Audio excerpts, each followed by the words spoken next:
जय माता दी दोस्तों, हमारे YouTube चैनल में आपका स्वागत है। चलो बुलावा आया है, माता ने बुलाया है।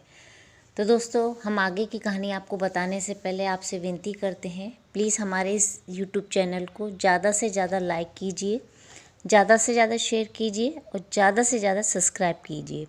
आप जितना शेयर करेंगे, जितना सब्सक्राइब करेंगे दोस्तों, तो उतना ही हमारी ये स्टोरी आगे तक लोगों तक पहुँचेगी और लोग ज़्यादा से ज़्यादा लोग हमारी इस स्टोरी को सुनेंगे और उनको ज़्यादा से ज़्यादा लोगों को इस मंदिर के बारे में पता चलेगा। तो दोस्तों, आज हम आपको बताने वाले हैं द्वारकाधीश भगवान के बारे में, जो कि द्वारका में पड़ता है मंदिर। कहा जाता है दोस्तों कि बहुत वर्षों पहले, बहुत सदियों पहले श्री कृष्ण भगवान ने कंस का वध किया था।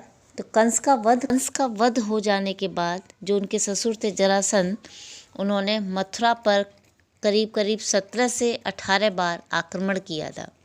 तो उस बार बार आक्रमण करने से ऐसा हो रहा था कि जरासंध के और श्री कृष्ण भगवान के सैनिक, जो बेकसूर सैनिक थे, वो मारे जा रहे थे, बार बार मारे जा रहे थे और उससे उनकी हानि हो रही थी। तो ये सब कृष्ण भगवान को अच्छा नहीं लगा और उन्होंने विचार किया कि मैं अपने सारे सैनिकों और सारे नगरवासियों को लेकर यहाँ से चला जाऊँगा, और इसी कारण उन्होंने द्वारका नगरी का निर्माण किया। कहा जाता है दोस्तों, श्री कृष्ण ने विश्वकर्मा भगवान को कहकर ही श्री द्वारका नगरी का निर्माण कराया। और ये द्वारका नगरी की खास बात यह है कि जब श्री कृष्ण भगवान ने ये नगरी का निर्माण करवाया, ये नगरी समुद्र के बीचों बीच में बनाई गई। और सबसे मेन और सबसे खास बात तो यह है दोस्तों कि जैसा कि मथुरा था, मथुरा में लोग रह रहे थे, ठीक उसी तरह मथुरा की तरह ही उन्होंने द्वारका नगरी का निर्माण करवाया, ताकि वहाँ के नगरवासियों को ऐसी कोई तकलीफ़ ना हो, ऐसा कोई उनको ना लगे कि हम कहाँ रह रहे हैं। जो सब कुछ उनको मथुरा में मिलता था, वो सब कुछ उनको द्वारका में मिलने लगा। तो ऐसी मान्यता है दोस्तों कि जब एक वक्त ऐसा भी आया था कि द्वारका नगरी पूरी की पूरी समुद्र में डूब गई थी, तो उसके बाद जो श्री कृष्ण भगवान के परपोते थे, जिनका नाम था वज्रनाभ, उन्होंने फिर से इस द्वारका नगरी का निर्माण कराया, जो कि गोमती नदी के किनारे में पड़ती है। गोमती नदी के बिल्कुल किनारे पे ही श्री वज्रनाभ ने इस द्वारका नगरी का फिर से निर्माण कराया। ऐसी मान्यता है दोस्तों कि जो द्वारकाधीश का मंदिर है, जो द्वारका नगरी है, ये 4 धामों में आता है और इसी की वजह से इस मंदिर को जगत मंदिर भी कहा जाता है। मंदिर में जाने से पहले दोस्तों 2 द्वार आते हैं। पहला द्वार है प्रवेश द्वार, जो उत्तर दिशा में है, और दूसरा द्वार है दक्षिण द्वार, जो दक्षिण दिशा में है, जिसे स्वर्ग द्वार कहा जाता है। खास बात तो दोस्तों ऐसी है कि आप जब भी श्री कृष्ण भगवान की मूर्ति को देखेंगे तो आपको श्री कृष्ण भगवान की आंखें जो हैं वो अधूरी दिखाई जाएंगी। जो आंखें हैं ना, वो आप देखेंगे तो बहुत ही अधूरी दिखाई देंगी। तो दोस्तों, मेरी आप लोगों से फिर से विनती है, मेरी आगे की कहानी इसी तरह सुनते रहिए। लेकिन मैं आपसे फिर से एक विनती करती हूँ, प्लीज़ मेरी इस कहानी को ज़्यादा से ज़्यादा शेयर कीजिए, ज़्यादा से ज़्यादा लाइक कीजिए और जितना ज़्यादा हो सके उतना सब्सक्राइब कीजिए। तो दोस्तों, आगे की कहानी इस प्रकार से है। 15वीं शताब्दी में जब पंडितों ने युद्ध चल रहा था, पंडितों का आपस में युद्ध चल रहा था, तब इस मूर्ति को सावित्री नाम के कुएं में वहाँ के पंडितों ने डाल दिया था। तो कुछ वर्षों के बाद भगवान ने एक ब्राह्मण को सपने में कहा कि एक उचित समय आएगा, उस उचित समय पे आप इस मूर्ति को सावित्री नाम के कुएं से बाहर निकाल देना। तो एक टाइम ऐसा आया कि वहाँ के ब्राह्मण ने उस मूर्ति को निकाला और वापस मंदिर में विराजमान कर दिया। कहा जाता है दोस्तों कि मंदिर में जो झंडा है वो दिन में 5 बार लहराया जाता है, यानी कि 5 बार बदला जाता है। इस झंडे में सूर्य भगवान और चंद्र भगवान बने हुए हैं।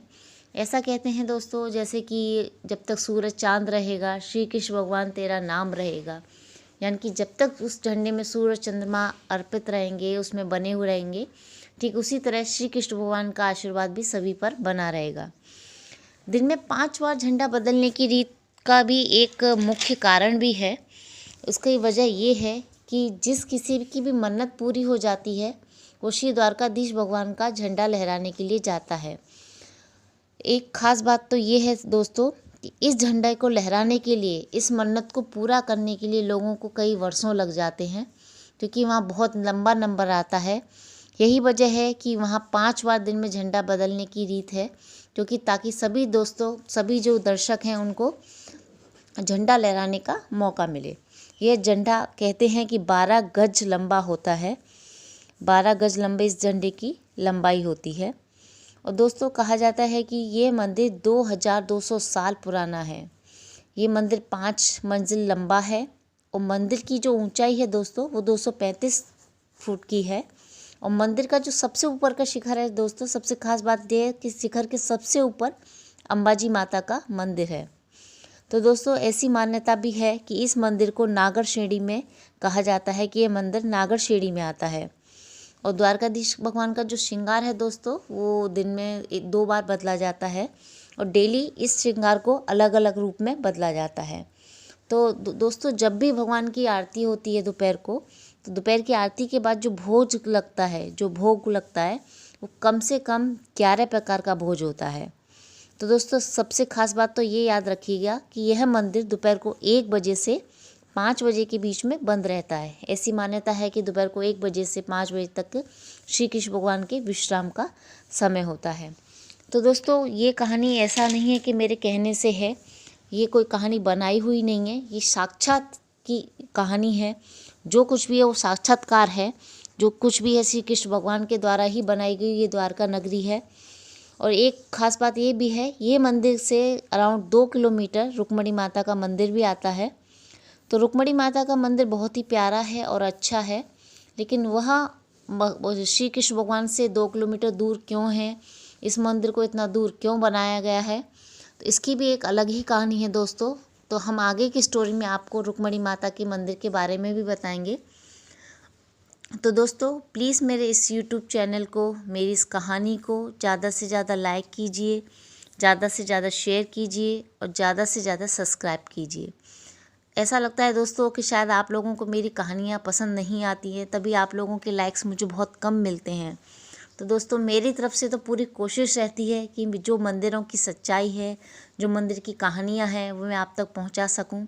फिर भी अगर कुछ गलत हो जाए तो दोस्तों थोड़ा समझ के मेरी इस चैनल को प्लीज़ लाइक कीजिए, सब्सक्राइब कीजिए। जय श्री राधे, जय श्री राधे। चलो बुलावा आया है, माता ने बुलाया है। जय माता दी।